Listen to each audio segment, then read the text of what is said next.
मेरा नाम सपना है और मैं हद से ज़्यादा गरीब घराने से रिश्ता रखती हूँ।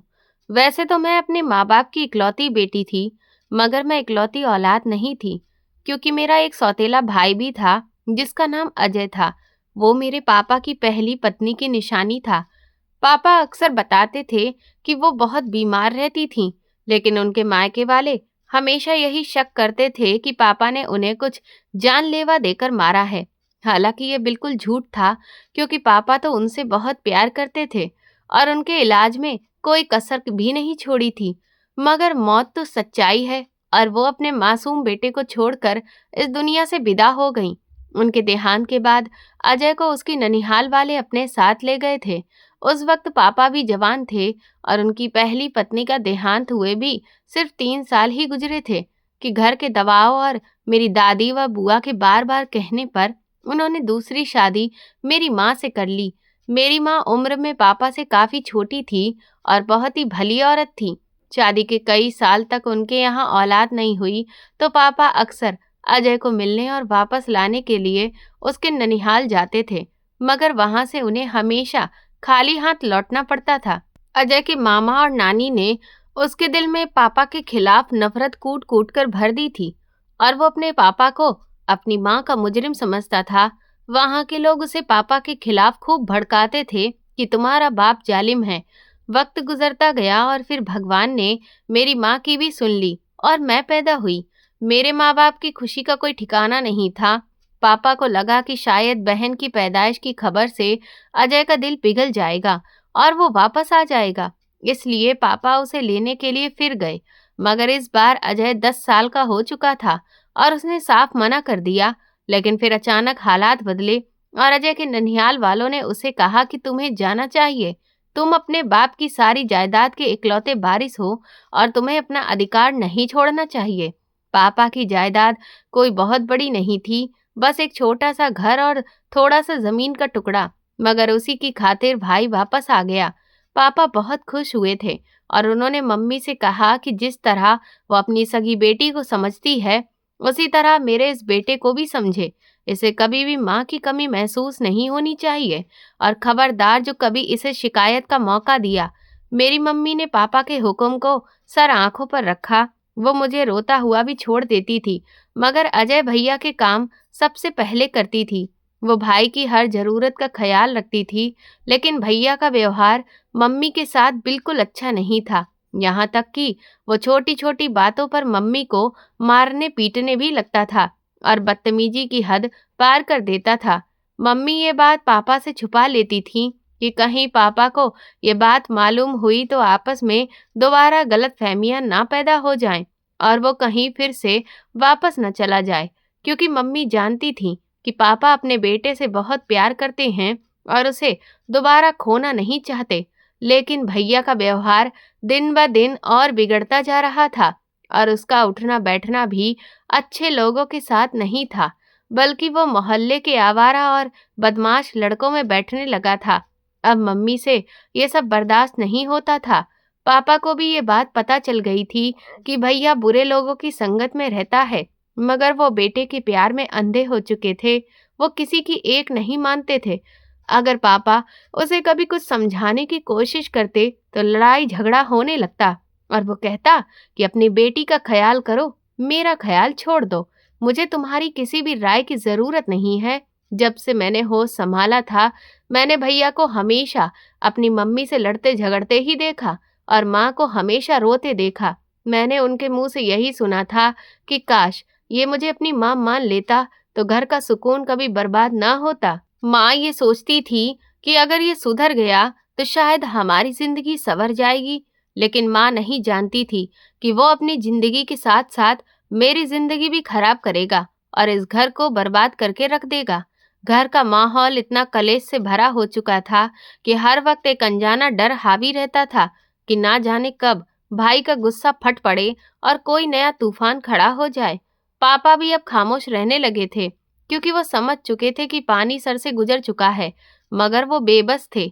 शायद वो खुद को तसल्ली देते थे कि वक्त के साथ सब ठीक हो जाएगा, पर उन्हें नहीं पता था कि वक्त जख्म भरने की बजाय और गहरे कर रहा है। घर के हालात तब और बिगड़ गए जब हमें पता चला कि भाई नशा भी करने लगा है। ये खबर पापा के लिए किसी कयामत से कम नहीं थी। पापा ने भैया को बहुत समझाने की कोशिश की और उनके आगे हाथ भी जोड़े कि बेटा, ये रास्ता बर्बादी का है, मगर भैया पर तो नशे का भूत सवार था और वो पापा की कोई बात सुनने को तैयार नहीं था। एक दिन पापा ने हिम्मत करके उसे रोका तो वो पापा के गले पड़ गया और चिल्लाकर बोला, मुझे तुम्हारे भाषण की जरूरत नहीं है, मुझे मेरा हिस्सा दे दो, मैं यहाँ एक पल भी नहीं रहना चाहता। पापा ने रोते हुए कहा, बेटा, मेरे मरने के बाद सब तुम्हारा ही तो है, तुम अभी से इस घर के टुकड़े क्यों करना चाहते हो? भाई ने बड़ी ही कठोरता से जवाब दिया, मुझे तुम्हारे मरने का इंतजार नहीं है, मुझे आज और अभी जमीन के कागजात चाहिए, वरना मैं इस घर को आग लगा दूंगा। पापा ये सदमा और अपने इकलौते बेटे की बदतमीजी बर्दाश्त नहीं कर सके। उनके सीने में बहुत भयंकर दर्द उठा और वो आंगन में वहीं गिर पड़े, मगर भाई के पास रुकने का वक्त भी नहीं था। वो दरवाजा पटकता हुआ बाहर निकल गया। मम्मी और मैं चीखते रह गए, मगर पापा की आंखें हमेशा के लिए बंद हो चुकी थीं। वो हमें उस जालिम के रहमो करम पर छोड़कर हमेशा के लिए चले गए। पापा की मौत का भैया को जरा बराबर भी गम नहीं था, बल्कि उसके लिए तो रास्ता साफ हो गया था। अंतिम संस्कार के कुछ दिन बाद ही उसने जमीन बेच दी और फिर सारे पैसे नशे में उड़ा दिए। अब उसकी नज़र उस घर पर थी जो हमारे लिए एकमात्र छत था। जमीन के पैसे खत्म हुए तो घर में रोटी के लाले पड़ने लगे, लेकिन भाई का जुल्म कम नहीं हुआ। वो मेरी मम्मी पर हाथ उठाने लगा था। मैं कोने में सहमी खड़ी रहती और रोती रहती थी जब वो मम्मी के बाल पकड़कर उन्हें घसीटता हुआ कहता कि मुझे पैसे ला कर दो, चाहे जहां से मर्जी लाओ। मम्मी रोते हुए कहती कि घर में खाने को दाना नहीं है, मैं तुम्हें नशे के लिए पैसे कहाँ से दूं। ये सुनकर वो दरिंदा बन जाता और मम्मी को लातों घूंसों से मारता। वो मम्मी को गालियां देता और कहता कि तुम दोनों माँ बेटी मेरे ऊपर बोझ हो, तुम मर क्यों नहीं जाती। मैं छोटी थी मगर सब समझती थी कि वो हमें खत्म करना चाहता है। वह अक्सर रातों को देर से आता और घर में तोड़ फोड़ करता। मम्मी बेचारी लोगों के घरों में काम करके जो थोड़ा बहुत लाती, वो भी भाई छीन लेता और उसे बेच देता। हमारी जिंदगी नरक बन चुकी थी और कोई पूछने वाला भी नहीं था। फिर वो मनहूस दिन आया जब जुल्म की सारी हदें पार हो गईं। मैं उस वक्त सिर्फ 11-12 साल की थी जब भाई नशे की हालत में घर आया और मम्मी से पैसों को लेकर पूछताछ करने लगा। मम्मी ने मना किया तो उसने पास में पड़ी हुई एक भारी लकड़ी उठा ली। मैं चिल्लाकर मम्मी के आगे आई और कहा, भैया मत मारो मम्मी को, लेकिन उसने मुझे जोर से धक्का दिया और मैं दूर जा गिरी। फिर उसने वो लकड़ी पूरी ताकत से मम्मी के सिर पर दे मारी। मेरी मम्मी ने एक जोरदार चीख निकाली और वे वहीं फर्श पर गिर गईं। उनके सिर से लाल रंग का फव्वारा फूट पड़ा था। मैं घबराकर उनके पास गई और उनका सिर अपनी गोद में रख लिया। मम्मी की आंखें पथरा रही थीं और वो कुछ बोलने की कोशिश कर रही थीं, मगर आवाज नहीं निकल रही थी। भैया ये देखकर घबरा गया और वहां से भाग गया। मैं नन्ही सी जान अकेली अपनी माँ की लाश के पास बैठी रोती रही। मोहल्ले वाले आए और उन्होंने मम्मी को अस्पताल पहुंचाया, मगर डॉक्टर ने कहा कि खून ज्यादा बह जाने की वजह से वे दम तोड़ चुकी हैं। उस दिन मैंने अपनी माँ को हमेशा के लिए खो दिया और इस दुनिया में बिल्कुल अकेली रह गई। माँ के दुनिया से चले जाने के बाद तो जैसे मेरे सर से आसमान ही छिन गया था और मैं इस भारी भरकम दुनिया में बिल्कुल अकेली रह गई थी। मोहल्ले की औरतें शुरू शुरू में तो तरस खाकर मुझे खाना दे जाती थीं और मेरे हाल पर अफसोस भी जताती थीं। सब जानते थे कि मेरा भाई नशेड़ी है और एक दरिंदा इंसान है, लेकिन सभी उससे बहुत डरते थे क्योंकि वो किसी का भी गिरेबान पकड़ने और मारने पीटने से पीछे नहीं हटता था और गाली गलौज तो उसकी जुबान पर हर वक्त रहती थी। इसीलिए कोई भी शरीफ आदमी उसे कुछ भी नहीं कहता और ना ही कोई मेरे मामले में दखल देने की हिम्मत करता था। मैं कई कई दिन तक भूखी प्यासी घर के कोने में पड़ी रहती और अगर कभी हिम्मत करके किचन में जाती तो वहां सूखे टुकड़े और खाली डिब्बों के सिवा कुछ नहीं होता था। फिर किसी न किसी पड़ोसी के दरवाजे से कुछ बचा खाना मिल जाता तो मैं वही खा लेती, वरना पानी पीकर ही भगवान का शुक्र अदा करती और रोते हुए अपनी माँ को याद करके सो जाती। भाई ने मेरी माँ की राख ठंडी होने से पहले ही घर का सारा सामान बेचना शुरू कर दिया था और घर में अब कुछ भी नहीं बचा था।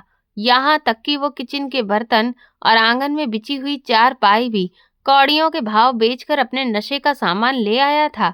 एक दिन जब वो मम्मी का इकलौता पुराना संदूक घसीटकर घर से बाहर ले जा रहा था, तो मुझसे रहा नहीं गया और मैंने हिम्मत करके उसके पैर पकड़ लिए और रोते हुए कहा, भैया, भगवान का वास्ता है, इस संदूक को मत बेचो। इसमें मम्मी की निशानियां हैं और उनके कपड़े हैं। यही एक चीज बची है जिसे देखकर मैं जी रही हूँ। मुझे मेरी माँ की इसमें से खुशबू आती है।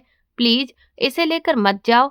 मगर उस जालिम ने मुझे झटक दिया और जोर से लात मारते हुए बोला, दूर हटो मेरे रास्ते से। मुझे पैसों की जरूरत है और तुम ये इमोशनल ड्रामा बंद करो।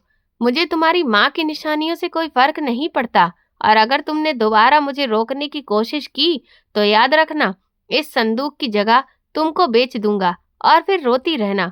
उसकी ये बात सुनकर मेरे रोंगटे खड़े हो गए और मैं डर के मारे पीछे हट गई, क्योंकि उसकी लाल अंगारों जैसी आंखों में खून उतर आया था और मुझे यकीन था कि वो नशे की हालत में कुछ भी कर सकता है।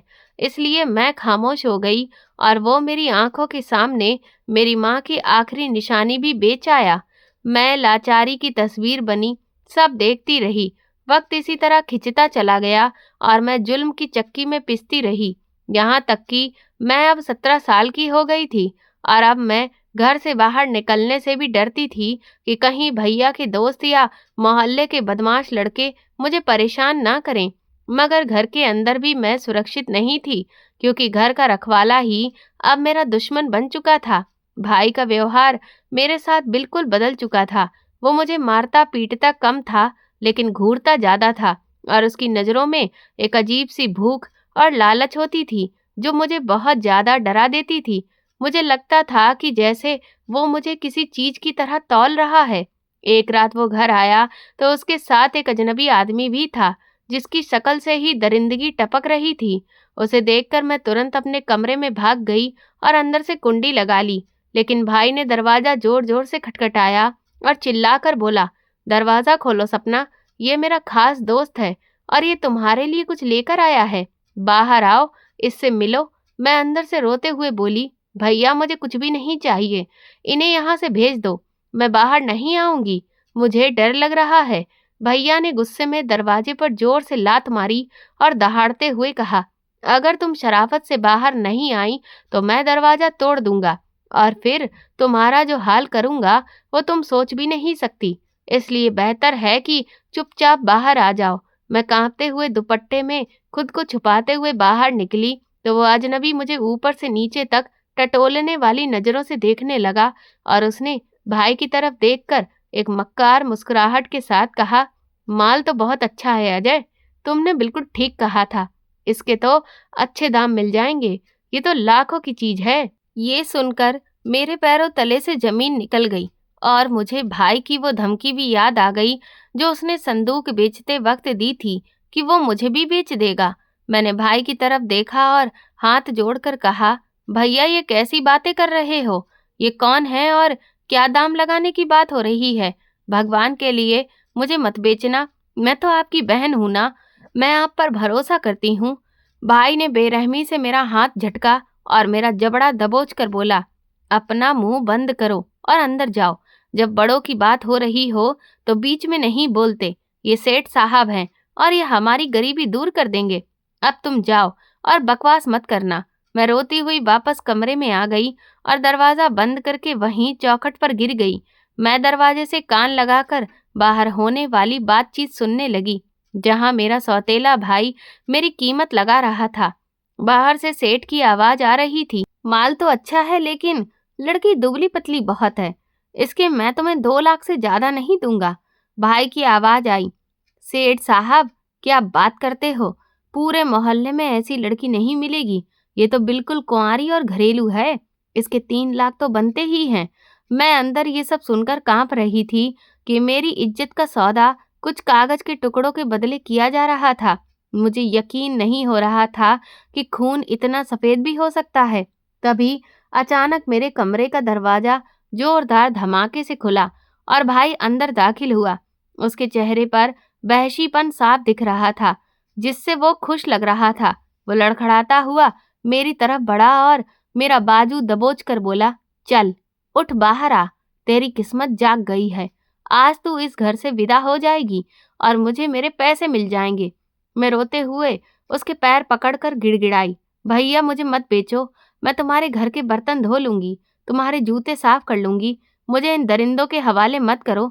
लेकिन उसने बेरहमी से मुझे ठोकर मारी और बालों से पकड़कर घसीटता हुआ बाहर आंगन में ले आया। आंगन में 3-4 अजनबी आदमी बैठे थे, जिनकी आंखें नशे के असर से धुंधली थीं और वे मुझे देखकर ऐसे हंस रहे थे जैसे कोई शिकारी अपने शिकार को देखकर खुश होता है। सेठ ने मुझे देखकर एक माँ का ठहाका लगाया और बोला, हाँ भाई अजय, अब बात बनी है, लड़की तो वाकई काम की है, ये ले तेरे पैसे। उसने नोटों की गड्डियां भाई की तरफ उछाल दी। मेरा भाई नोटों पर ऐसे झपटा जैसे कोई भूखा कुत्ता हड्डी पर झपटता है। वो नोट गिनने में मगन हो गया। उसे मेरी सिसकियों और आंसुओं का कोई होश ही नहीं था। सेठ ने अपने साथियों की तरफ इशारा किया और वे मेरी तरफ बढ़ने लगे। मैं डर के मारे पीछे हटी और दीवार से लग गई। मेरा दिल चाह रहा था कि जमीन फट जाए और मैं उसमें समा जाऊं।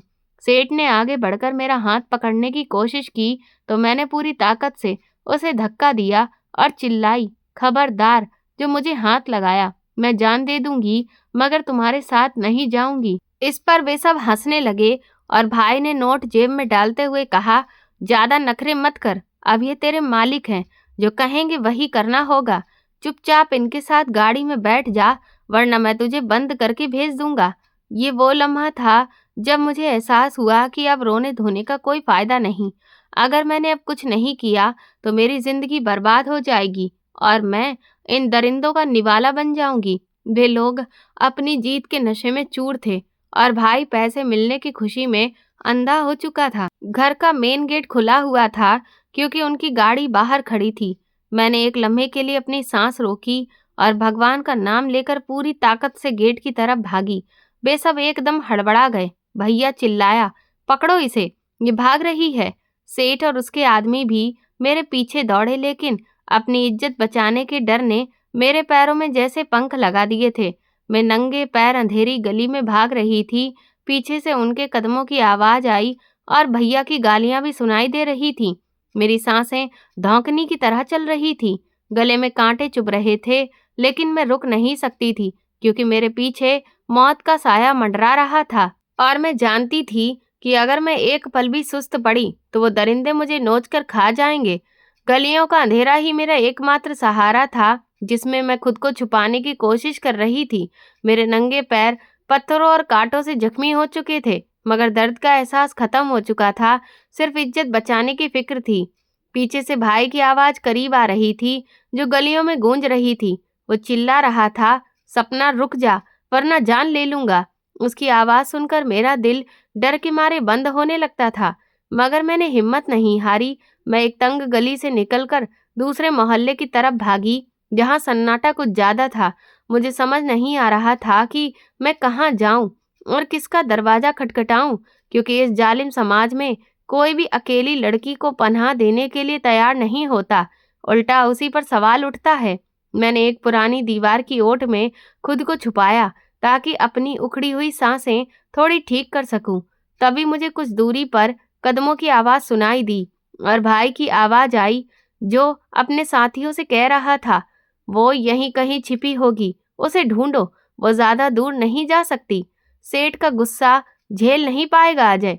अगर वो लड़की हाथ ना आई तो तेरे पैसे भी गए और तू बड़ी मुश्किल में फंस जाएगा। मेरा दिल चाह रहा था कि मैं चिल्ला चिल्ला कर कहूँ कि मेरा अपना भाई ही मेरा शिकारी बन गया है, मगर मैं खामोश रही। कुछ देर बाद जब उनके कदमों की आवाज दूर हुई तो मैं वहां से निकली और दूसरी दिशा में भागना शुरू कर दिया। अब मैं अपने मोहल्ले से काफी दूर निकल आई थी और यहाँ की गलियां मेरे लिए अजनबी थीं। रात का वक्त था और हर तरफ सन्नाटा पसरा था। अचानक मेरी नज़र दूर एक मंदिर की चोटी पर पड़ी और मुझे लगा कि शायद वो भगवान का घर है, जहाँ मुझे सहारा मिल सकता है। मैं लंगड़ाती हुई उसकी तरफ बढ़ी। मेरे पैरों से खून निकल रहा था और कमजोरी से चक्कर भी आ रहे थे, मगर उम्मीद की किरण दिखी थी। मैंने सोचा कि मंदिर के पास छुप जाती हूँ, वहां शायद कोई भला आदमी मिल जाए या कम से कम उन दरिंदों की नजर से बच जाऊं। मैं गिरती पड़ती मंदिर की पिछली दीवार तक पहुंची, जहां अंधेरा ज्यादा था और जगह सुनसान थी। वहां जाकर मैं कोने में सिमट कर बैठ गई और भगवान से प्रार्थना करने लगी, हे भगवान, मेरी सुरक्षा करना, मुझे इन जालिमों के हवाले मत करना। अभी मैं वहीं बैठी थी कि सड़क की तरफ से एक भारी गाड़ी के आने की आवाज आई और फिर एक बड़ा ट्रक जाकर मंदिर के सामने रुक गया। मेरा दिल जोर जोर से धड़कने लगा कि कहीं ये वही लोग तो नहीं, मगर फिर मैंने देखा कि ट्रक से एक बड़ी उम्र का ड्राइवर उतरा, जो शक्ल से काफी शरीफ लग रहा था। वो शायद मंदिर में दर्शन करने ही आया था। मुझे लगा कि शायद यही वो रास्ता है जो भगवान ने मेरी मदद के लिए भेजा है, मगर मेरे अंदर इतनी हिम्मत नहीं थी कि मैं सामने जाकर मदद मांग सकूं। मैं वहीं अंधेरे में छिपकर हालात का जायजा लेती रही। ड्राइवर मंदिर के अंदर चला गया था और मैं दीवार के साए में कांप रही थी। मेरे मन में एक जंग चल रही थी, क्या मुझे ये कदम उठाना चाहिए या नहीं। ये कपकपाता हुआ रास्ता था और मुझे नहीं पता था कि ट्रक कहाँ जाएगा या ड्राइवर कैसा इंसान है। लेकिन फिर मुझे भाई का वो वहशी चेहरा और सेठ की हवस भरी नजरें याद आ गईं। मैंने फैसला कर लिया कि किसी अनजान जगह पर मर जाना भी उन दरिंदों के हाथों इज्जत लुटने से बेहतर है। मैंने चारों तरफ देखा, सड़क बिल्कुल सुनसान थी और दूर दूर तक किसी का नामो निशान नहीं था। मैंने भगवान का नाम लिया और दबे पांव ट्रक के पिछले हिस्से की तरफ बढ़ी। ट्रक का पिछला हिस्सा तिरपाल से ढका था, लेकिन एक कोने की रस्सी ढीली थी। मैंने बड़ी मुश्किल से खुद को ऊपर खींचा। मेरे हाथ और पैरों में जान नहीं थी, पर जिंदा रहने की जद्दोजहद ने मुझे ताकत दी और मैं ट्रक के अंदर चली गई। अंदर गहरा अंधेरा था और कुछ बोरियों व डिब्बों की बदबू फैली हुई थी।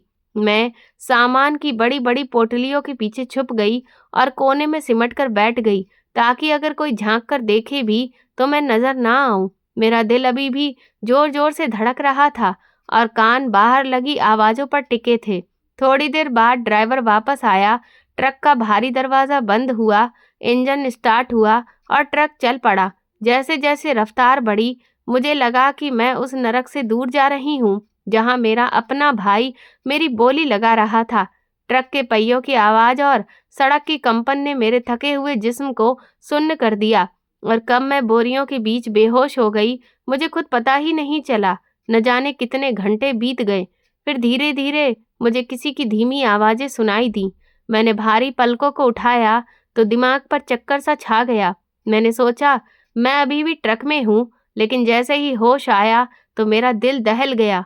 मैं किसी ट्रक में नहीं बल्कि एक साफ सुथरे कमरे में बिस्तर पर लेटी हुई थी। दीवार पर एक घड़ी चल रही थी और साइड टेबल पर पानी का गिलास रखा था। मैं घबराकर अपना दुपट्टा संभालने लगी। दिमाग में सवालों का तूफान था। मैं यहाँ कैसे आई? कौन लाया? कहीं भाई ने पकड़कर वापस तो नहीं ला दिया या सेठ के आदमी मुझे उठा लाए? इन्हीं ख्यालों में थी कि दरवाजा खुला। अंदर वही ट्रक ड्राइवर दाखिल हुआ और उसके पीछे एक बड़ी उम्र की औरत भी थी।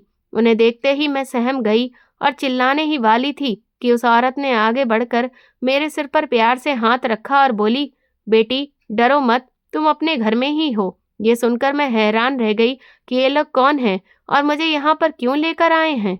मेरी आंखें डर से फैल गईं और मैं तुरंत अपने घुटनों पर गिर पड़ी। मेरा पूरा शरीर कांप रहा था और मैं कोने में सिमट कर बैठ गई। वो औरत मेरे पास आई तो मैं जोर से चिल्लाई और बोली, खबरदार जो मेरे करीब आई, मुझे हाथ मत लगाना। मैं जानती हूँ तुम सब मिले हुए हो। वो ट्रक वाला भी इस सेठ का आदमी था और तुम लोग भी मुझे उसी के हवाले करने वाले हो। मुझे जाने दो, भगवान के लिए छोड़ दो, मैं तुम्हारे आगे हाथ जोड़ती हूँ, मुझे मत बेचो। मेरी चीख सुनकर वो औरत वहीं रुक गई और उसकी आंखों में आंसू भर आए। उसने ट्रक ड्राइवर की तरफ देखा जो सर झुकाए खड़ा था। मेरा दिल कह रहा था कि ये सब एक ड्रामा है और अभी थोड़ी देर में वो सेठ अंदर दाखिल होगा और मुझे घसीट कर ले जाएगा। मैं नफरत से ड्राइवर की तरफ देखती हुई चिल्लाई, तुमने मुझे धोखा दिया है, मैं तुम्हारे ट्रक में अपनी जान बचाकर छिपी थी, लेकिन तुम मुझे वापस इस नरक में धकेलने के लिए यहाँ ले आए हो। तुम सब मर्द एक जैसे होते हो, जालिम, बेरहम। तुम्हें शर्म नहीं आती एक अनाथ लड़की का सौदा करते हुए? ट्रक ड्राइवर ने गहरी सांस भरी और आगे बढ़कर नरम लहजे में बोला, बेटी, भगवान की कसम खाकर कहता हूँ कि मैं तुम्हें नहीं जानता, ना ही मैं तुम्हें किसी सेठ के हाथ बेचूंगा। मैं तो जब सफर खत्म करके घर पहुंचा और मैंने तिरपाल हटाई तो तुम्हें बेहोश पाया। मैं चाहता तो तुम्हें वहीं सड़क पर फेंक देता, लेकिन मेरा जमीर इसकी इजाजत नहीं दे रहा था। मैं तुम्हें अपने घर लाया ताकि तुम सुरक्षित रह सको। तुम मेरी बेटी जैसी हो और इस घर में तुम्हें कोई भी गंदी नजर से नहीं देखेगा। उसकी बात सुनकर मैं तंज भरी हंसी हंस पड़ी और बोली, बेटी? कौन सी बेटी? वही बेटी जिन्हें बाप के मरने के बाद भाई बेच देते हैं, या वो बेटी जिन्हें तुम जैसे लोग सड़कों से उठाकर कोठों पर बिठा देते हो? मुझे इन रिश्तों पर अब कोई भरोसा नहीं रहा। मेरे सगे भाई ने ही मुझे नहीं बख्शा, तो फिर तुम तो गैर हो। मुझे बताओ, तुम मुझसे क्या चाहते हो? कितने पैसे लोगे मुझे छोड़ने के? मेरी बातें सुनकर वो औरत तड़प उठी और आगे बढ़कर मुझे जबरदस्ती गले लगा लिया। मैंने विरोध किया, मगर उसकी गिरफ्त में एक अजीब सी ममता थी जिसने मुझे बेबस कर दिया। वो रोते हुए बोली, मेरी बच्ची, हम लोग नियत के बुरे नहीं हैं। अगर हम बुरे होते तो तुम्हें उस बिस्तर पर लिटाकर तुम्हारे होश में आने का इंतजार नहीं करते। हमने तो तुम्हें दवा भी ला कर दी, क्योंकि तुम बुखार में तप रही थी। देखो मेरी तरफ, क्या मैं तुम्हें किसी कोठे की मालकिन लगती हूँ? मैं एक माँ हूँ और मैं एक बेटी का दुख समझती हूँ। उनके लहजे की सच्चाई और गर्म जोशी ने मेरे अंदर की बर्फ को पिघला दिया, और मैं जो कई दिनों से अपने आंसू रोक कर बैठी थी, उस अजनबी औरत के गले लगकर फूट फूट कर रो पड़ी। मैंने अपना सारा दर्द, सारा डर और भाई के जुल्म की दास्तान उनके सामने खोल कर रख दी। मुझे नहीं पता था कि वो कौन है, लेकिन उस वक्त मुझे सिर्फ एक सहारे की जरूरत थी, और वो कंधा मुझे उस अजनबी घर में मिल गया। कुछ देर बाद जब मेरे आंसू रुके तो मैंने सिर उठाकर देखा। ड्राइवर अभी भी वहीं खड़ा था और उसकी आंखों में भी नमी थी। उसने पानी का गिलास मेरी तरफ बढ़ाया और बोला, पी लो बेटी। आज से तुम ये समझो कि तुम अपने मायके में हो। हम गरीब लोग जरूर हैं, मगर बेगैरत नहीं हैं। जब तक तुम चाहो यहाँ रह सकती हो, और जब तुम्हारा दिल करे चली जाना। हम तुम्हें नहीं रोकेंगे, लेकिन इस वक्त बाहर मत जाओ। बाहर की दुनिया बहुत जालिम है। उसकी बात सुनकर मुझे पहली बार अपनी गलती का एहसास हुआ कि मैंने उन्हें गलत समझा था, लेकिन मेरे मन में अभी भी एक सवाल खटक रहा था, आखिर ये लोग मुझ पर इतनी मेहरबानी क्यों कर रहे हैं? इस जमाने में तो कोई किसी को पानी भी नहीं पिलाता, ये मुझे सहारा क्यों दे रहे हैं? तभी उस शख्स ने कांपते हाथों से दीवार पर लगी तस्वीर से कपड़ा हटाया, तो मेरी आंखें हैरत और अविश्वास से फटी की फटी रह गईं, क्योंकि वो तस्वीर किसी और की नहीं बल्कि मेरे जैसी लड़की की थी। फर्क सिर्फ इतना था कि तस्वीर वाली लड़की के चेहरे पर मासूमियत और सुकून था, और उसने अच्छे कपड़े पहन रखे थे, जबकि मेरा चेहरा खौफ, भूख और मुसीबत से मुरझाया हुआ था। मैं कभी तस्वीर को देखती और कभी उन दोनों पति पत्नी को, जो नम आंखों से मुझे देख रहे थे। उनकी आंखों में एक अजीब सी तड़प थी, जैसे वो किसी खोई हुई चीज को सामने पाकर भरोसा नहीं कर पा रहे हों। मैं पत्थर बनी बैठी रही। तभी वो औरत मेरे करीब खिसक आई और बड़े ही प्यार से मेरा हाथ अपने दोनों हाथों में ले लिया। उसके हाथों की गर्माहट ने मेरे ठंडे पड़े वजूद में जिंदगी की लहर दौड़ा दी। वो भरी आवाज में बोली, बेटी, ये हमारी इकलौती बेटी थी, नैना। हमारी शादी के 15 साल बाद, बड़ी ही मन्नतों और प्रार्थनाओं के बाद मिली थी। हमने इसे पलकों पर बिठाकर पाला था और इसकी हर ख्वाहिश पूरी की थी, लेकिन भगवान को शायद हमारी खुशियां मंजूर नहीं थीं। 3 साल पहले इसे भयंकर टाइफाइड हुआ और यह हमारे हाथों में तड़प कर दम तोड़ गई। उसके जाने के बाद ये घर हमारे लिए शमशान बन गया और हम दोनों जिंदा लाश बनकर रह गए। औलाद का दुख इंसान को अंदर से खोखला कर देता है। ट्रक ड्राइवर ने अपने आंसू पोंछे और लंबी आह भरकर बोला, बेटी, जब मैं तिरपाल हटाकर ट्रक खाली कर रहा था और टॉर्च की रोशनी तुम्हारे चेहरे पर पड़ी, तो मेरा दिल कांप गया। एक पल को लगा कि शायद मेरी नैना वापस आ गई है।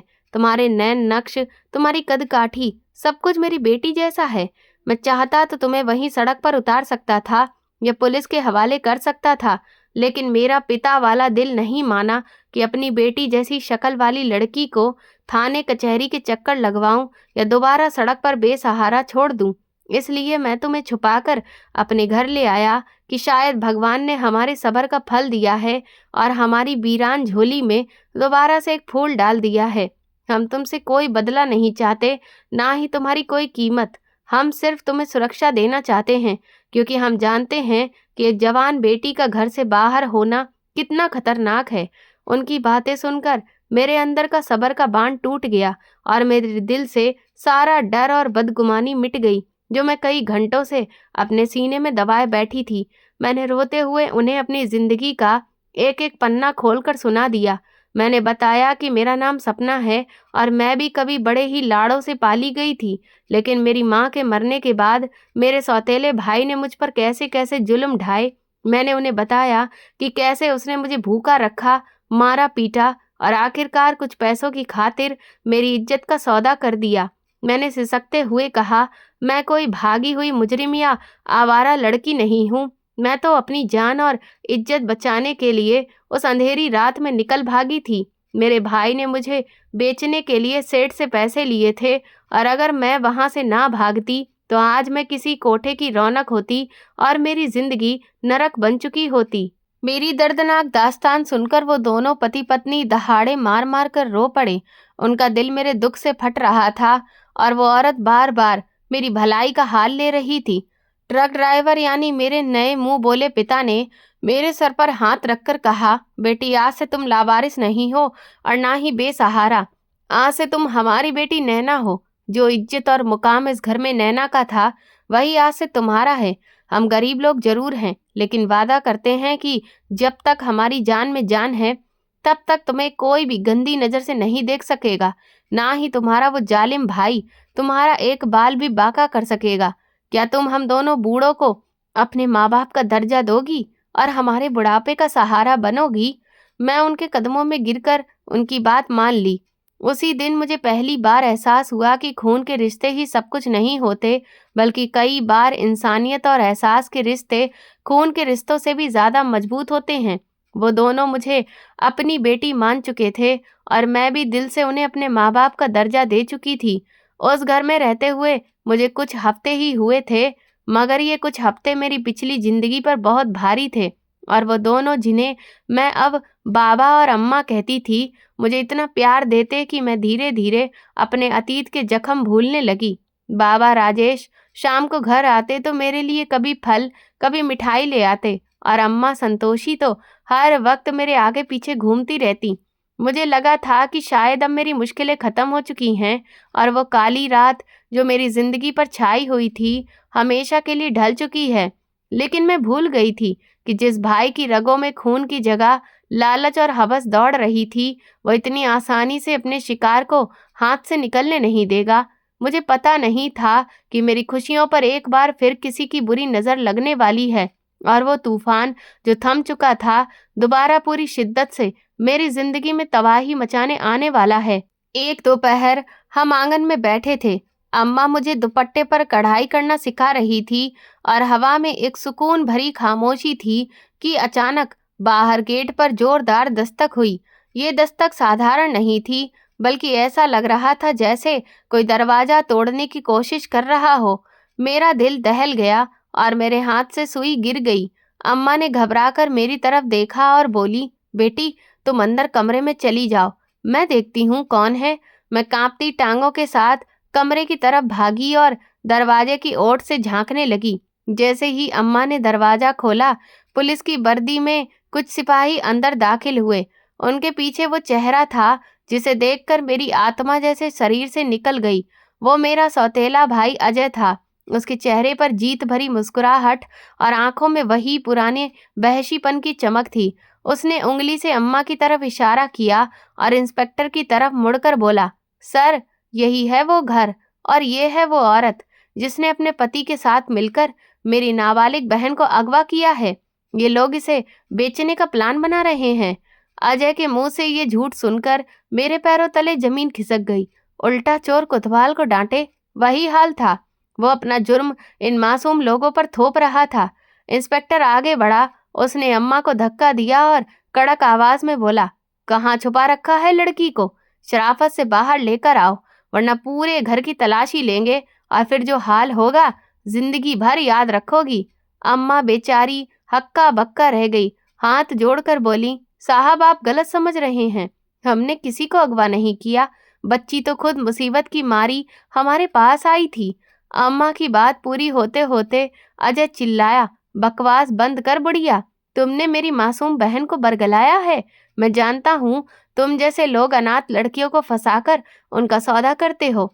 सर, इनकी बातों में मत आइए, जल्दी से तलाश कीजिए लड़की को और इन दोनों को हथकड़ी लगाइए। इसी शोर में राजेश बाबा भी बाहर से आ गए। पुलिस को घर में देखकर वो घबरा गए और बोले, ये क्या हो रहा है? आप लोग मेरे घर में क्यों घुसे हैं? इंस्पेक्टर ने बिना कुछ सुने उन्हें एक जोरदार थप्पड़ मार दिया। बाबा लड़खड़ाकर गिरने वाले थे कि सिपाहियों ने उन्हें दबोच लिया। अच्छा, तो तुम हो वो ट्रक ड्राइवर जो बच्चों को अगवा करता है? बड़ा शरीफ बनता है। चल थाने चल, वहां बताता हूँ शराफत क्या होती है।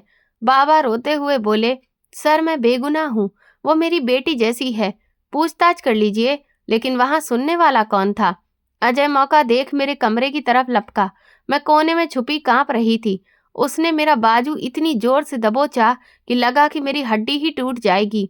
वो मुझे घसीटकर आंगन में ले आया। मुझे देखते ही वो तुरंत अपनी एक्टिंग में आ गया। मगरमच्छ के आंसू बहाते हुए बोला, सपना मेरी बहन, तू ठीक तो है? देख, मैं तुझे लेने आया हूँ। इन जालिमों ने तुझे बहुत डराया होगा, अब डरने की जरूरत नहीं, तेरा भाई जिंदा है। उसने मेरी आंखों में आंखें डालकर एक ऐसा इशारा किया जिसका मतलब साफ था, अगर मैंने जुबान खोली तो वो मुझे यहीं मार डालेगा। मैं डर से सुन्न थी, मेरे गले से आवाज नहीं निकल रही थी। इंस्पेक्टर ने पूछा, लड़की, क्या यही लोग हैं जिन्होंने तुम्हें अगवा किया? मैं कुछ बोलने ही वाली थी कि अजय ने तुरंत मेरा कंधा दबाया और बोला, सर ये अभी सदमे में है, इन लोगों ने इसे डराया धमकाया है, आप इन दोनों को गिरफ्तार कर लीजिए, ये मेरी बहन को मानसिक रूप से भी बर्बाद कर चुके हैं। पुलिस ने बाबा के हाथों में हथकड़ी डाल दी और अम्मा को भी साथ आने का हुक्म दिया।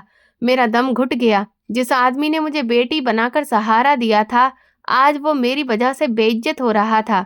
मोहल्ले वाले तमाशा देख रहे थे और अजय सबको बता रहा था कि ये लोग बच्चियों को अगवा करने वाला गिरोह है। हम सबको थाने ले जाया गया। थाने का माहौल वैसे ही खौफनाक होता है, ऊपर से अजय लगातार मेरे कान में जहर घोल रहा था। जब मुझे कुर्सी पर बिठाया गया तो अजय मेरे पास झुका और धीमी आवाज में बोला, देख सपना, अगर तूने पुलिस के सामने मेरा भांडा फोड़ा या ये बताया कि मैं तुझे बेच रहा था, तो मैं कसम खाता हूँ कि मैं वापस जाकर तेरी इस मुंह बोली माँ और बाप को जिंदा जला दूंगा। तेरे पास अब एक ही रास्ता है, गवाही देकर ये साबित कर कि उन्होंने ही तुझे अगवा किया था। हम घर जाकर फिर से नई जिंदगी शुरू करेंगे। मैं तुझे कुछ नहीं कहूंगा, बस मेरा साथ दे। उसकी धमकी सुनकर मेरे दिल में डर की एक नई लहर दौड़ गई। क्या मैं अपनी जान बचाने के लिए उन शरीफ लोगों की कुर्बानी दे दूं? क्या मैं झूठ बोल दूं? मेरा ज़मीर मुझे बार बार धिक्कार रहा था। थोड़ी देर बाद हमें एसएचओ के कमरे में पेश किया गया। वो एक बड़ी ही रौबदार शख्सियत का मालिक था। उसने राजेश बाबा की तरफ देखा जो सर झुकाए खड़े थे। उनकी आंखों से आंसू बह रहे थे। फिर उसने अजय की तरफ देखा जो बड़ा ही दुखी बनकर खड़ा था। आखिर में उसकी नज़र मुझ पर ठहरी। उसने नरमी से पूछा, बेटी तुम्हारा नाम क्या है? और सच सच बताओ कि मामला क्या है? क्या तुम अपने भाई के साथ जाना चाहती हो या ये लोग सच में मुजरिम हैं? डरो मत, यहाँ तुम्हें कोई कुछ नहीं कहेगा, बस सच बोलो। कमरे में सन्नाटा छा गया। अजय की नजरें मुझ पर जमी हुई थीं, जिनमें साफ तौर पर मौत का संदेश था, और दूसरी तरफ बाबा और अम्मा की बेबस नजरें थीं जो मुझसे जिंदगी की भीख मांग रही थीं। वो निगाहें कह रही थीं, बेटी हमने तुम्हें सगी बेटी समझा, आज हमारी इज्जत तुम्हारे हाथ में है। मेरे अंदर एक जंग छिड़ गई। एक तरफ मेरा खूनी रिश्ता था जो मुझे नरक में धकेलना चाहता था, और दूसरी तरफ इंसानियत का रिश्ता था जिसने मुझे जीना सिखाया। अम्मा का प्यार, बाबा का दुलार, सब दिया।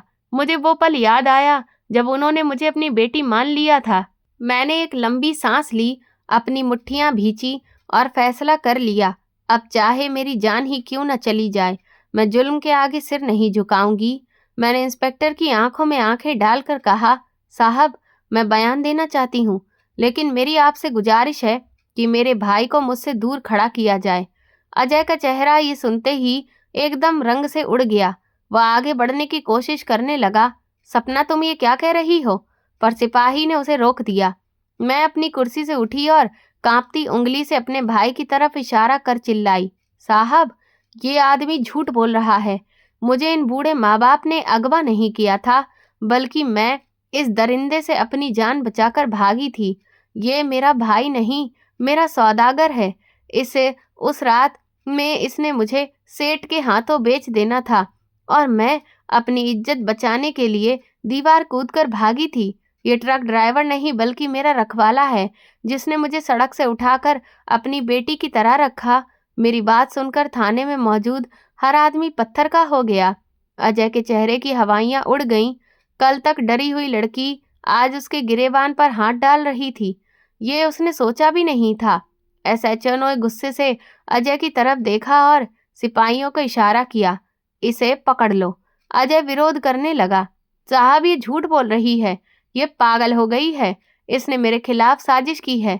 लेकिन मैंने रोते हुए कहा, साहब, अगर मैं झूठ बोल रही हूँ तो आप मोहल्ले के उस सेठ को बुलाकर पूछ लीजिए जिसे इतने पैसे लिए थे इसने, या फिर मोहल्ले वालों से पूछ लीजिए कि इसने मेरी माँ के साथ क्या सुलूक किया था। यह आदमी भाई के रूप में कसाई है, जिसने अपनी माँ को नहीं छोड़ा, वो मुझे क्या छोड़ेगा। और ये बाबा, ये तो वो फरिश्ता है जिसने बिना किसी रिश्ते के मुझे बेटी का दर्जा दिया। अगर ये मुझे अगवा करते तो क्या मुझे इतनी आज़ादी देते कि मैं आपके सामने खड़ी होकर बयान दे सकूं। मेरी बातों में इतना दर्द और सच्चाई थी कि एसएचओ का दिल पिघल गया। उसने राजेश बाबा की हथकड़ियां खुलवा दी और अजय को थप्पड़ मारते हुए हवालात में बंद करने का हुक्म दिया। अजय गालियां देता हुआ और मुझे धमकियां देता हुआ सिपाहियों के साथ घसीटा जा रहा था, लेकिन अब मुझे उसकी धमकियों का कोई डर नहीं था। कानून और सच्चाई मेरे साथ खड़ी थी। पुलिस स्टेशन से बाहर निकलते ही बाबा और अम्मा ने मुझे वहीं सड़क पर सीने से लगा लिया। बाबा ने मेरे सिर पर हाथ रखकर कहा, तुमने आज हमारी पगड़ी की लाज रख ली बेटी, और साबित कर दिया कि तुम वाकई हमारी नैना हो। उसी दिन के बाद से उस घर में मेरी हैसियत एक मेहमान की नहीं, बल्कि घर की मालकिन और बेटी जैसी हो गई थी। अजय के खिलाफ मुकदमा चला और मेरे बयान की रोशनी में तथा मोहल्ले वालों की गवाही के बाद उसे लंबी कैद की सजा हो गई, जिसने मुझे हमेशा के लिए उस आदमी जैसी जिंदगी से दूर कर दिया और सुरक्षित कर दिया। बाबा ने वादा किया था कि वो मुझे पढ़ाएंगे लिखाएंगे, और उन्होंने अपना वादा पूरा किया। उन्होंने मुझे पास के ही एक स्कूल में एडमिशन दिलाया, जहां मैं अपनी आगे की पढ़ाई पूरी करने लगी। साथ ही अम्मा ने मुझे सिलाई कढ़ाई के हुनर में इतना माहिर कर दिया कि मैं अपने पैरों पर खड़ी हो सकूं। वो दोनों अपनी बेटी की जुदाई का गम मुझे देखकर भूल रहे थे, और मैं भी कभी उन्हें महसूस नहीं होने देती थी कि मैं उनका असली खून नहीं हूँ। कई साल इसी तरह सुकून और मोहब्बत के साए में गुजर गए और मैं एक समझदार और काबिल लड़की बन गई। फिर वो वक्त भी आया जब हर माँ बाप की तरह उन्हें भी मेरी शादी की फिक्र होने लगी। बाबा ने बड़ी छानबीन के बाद एक बहुत ही शरीफ और मेहनती लड़के का पता किया जो अनाथ था, और उसे भी रिश्ते की कदर पता थी। मेरी शादी का दिन मेरी जिंदगी का सबसे यादगार दिन था, क्योंकि उस दिन मुझे किसी चीज की कमी महसूस नहीं हुई। बाबा ने अपनी जिंदगी की सारी जमा पूंजी लगाकर मुझे ऐसे विदा किया जैसे कोई राजा अपनी राजकुमारी को विदा करता है। विदाई के वक्त जब मैं बाबा के गले लगी तो वो बच्चों की तरह फूट फूट कर रो रहे थे और कह रहे थे कि आज मेरा ये घर दोबारा से वीरान हो रहा है। मैंने उनके आंसू पोंछे और कहा कि बाबा, बेटियां तो पराई होती हैं, मगर मैं वादा करती हूँ कि मैं आपकी नैना बनकर हमेशा आपका सहारा बनी रहूंगी। आज मेरी शादी को 5 साल गुजर चुके हैं और भगवान ने मुझे 2 खूबसूरत बच्चे दिए हैं। मेरा पति मुझसे बहुत प्यार करता है और मेरी इज्जत करता है, क्योंकि वो जानता है कि मेरे पीछे मेरे मजबूत माँ बाप का हाथ है।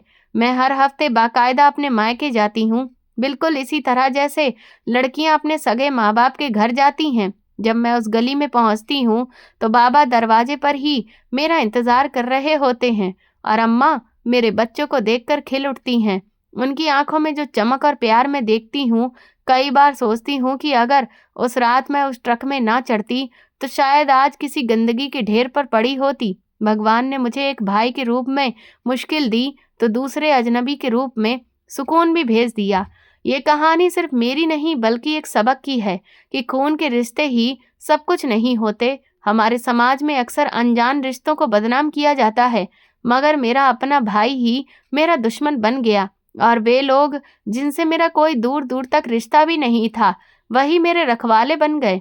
कई बार सगे रिश्ते धोखा देते हैं और हमारी पीठ पर खंजर घोंपते हैं, जबकि जिनसे हमारा खून का नाता भी नहीं होता, वे हमारा सहारा बन जाते हैं।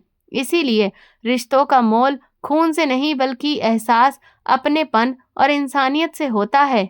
आज मैं फख्र से कहती हूँ कि मैं उस ट्रक ड्राइवर की बेटी हूँ जिसने मुझे सड़क से उठाकर आसमान तक पहुंचा दिया और बताया कि बेटी बोझ नहीं बल्कि आशीर्वाद होती है। मेरी प्रार्थना है कि भगवान हर बेसहारा बेटी को राजेश बाबा और संतोषी अम्मा जैसे माँ बाप दे, जो बिना किसी लालच के सर पर शराफत का साया दे सकें। तो दोस्तों, आपको हमारी ये कहानी कैसी लगी, मुझे कमेंट सेक्शन में प्लीज़ ज़रूर बताएं। मेरे चैनल को सब्सक्राइब कर वीडियो को लाइक कर दें और वीडियो को हाइप भी दें। और ऐसी और भी रोमांचक कहानियाँ सुनने के लिए मेरे चैनल के साथ बने रहें। धन्यवाद।